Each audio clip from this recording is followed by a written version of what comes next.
Hello बच्चों, let's see the question. The dissociation constant for acetic acid and HCN at 25 degree are 1.5 into 10 to the power minus 5 and 4.5 into 10 to the power minus 10 respectively.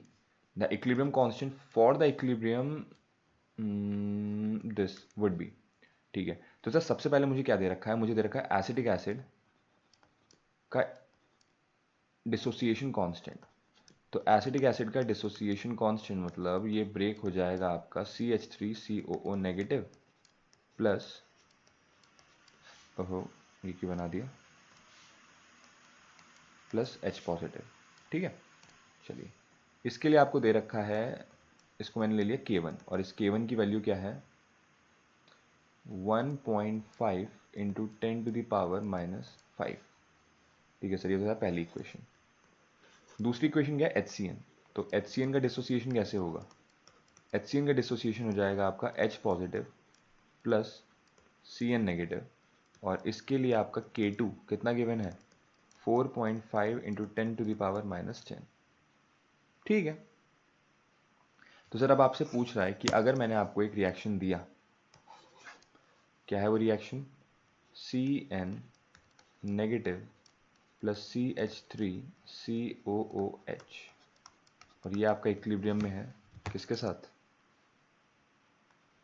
HCN plus CH3COO negative. तो इसके लिए आप equilibrium constant बताइए क्या होगा। तो सबसे पहले तो हम इसका एक्सप्रेशन लिख लेते हैं।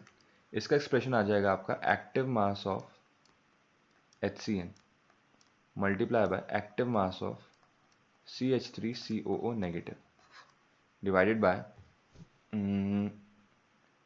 Active mass of Cn negative multiply by active mass of CH3COOH। ठीक है सर, एक काम करते हैं ना, ऐसे तो मुझे समझ में नहीं आ रहा, लेकिन मैं एक काम करता हूँ, ऊपर और नीचे दोनों साइड, ऊपर और नीचे दोनों side concentration of H positive multiply कर रहा हूँ और कॉन्सेंट्रेशन ऑफ H पॉजिटिव से एक बार डिवाइड भी कर रहा हूँ।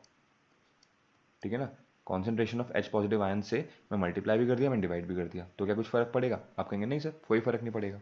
अब अगर आप गौर से देखोगे इस रिएक्शन को, सर एक तरफ आप देखिए ये क्या दिख रहा है और दूसरी तरफ आप देखिए कि आपको ये किसके जैसा दिख रहा है। तो आप कहेंगे कि अरे सर एक मिनट एक मिनट, जो मेरा K1 है K1, इसको अगर आप लिखने पे आओगे तो कैसे लिखोगे CH3COO ion into H positive ion divided by CH3COOH का एक्टिव मास।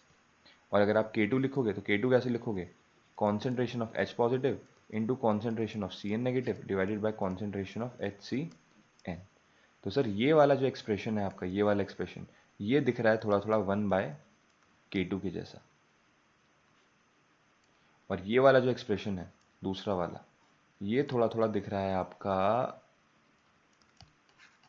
K1 जैसा। तो सर जो मेरा ये ऊपर वाला गिवन रिएक्शन है, जो ऊपर वाला मेरा गिवन रिएक्शन है, इसके लिए जो इक्विलिब्रियम कांस्टेंट है वो किसके बराबर आ गया K1 divided by K2। K1 किसके बराबर है? K1 की वैल्यू है आपकी 1.5 into 10 to the power minus 5 divided by ये हो गया आपका 4.5 into 10 to the power minus 10। और जब आप इसको सॉल्व करोगे आपको वैल्यू मिलेगी लगभग 3.33 into 10 to the power 4। 3.33 into 10 to the power 4 is your right answer. ठीक है ना सर, तो option D is your right choice. Hope this answered your question. Thank you and all the very best.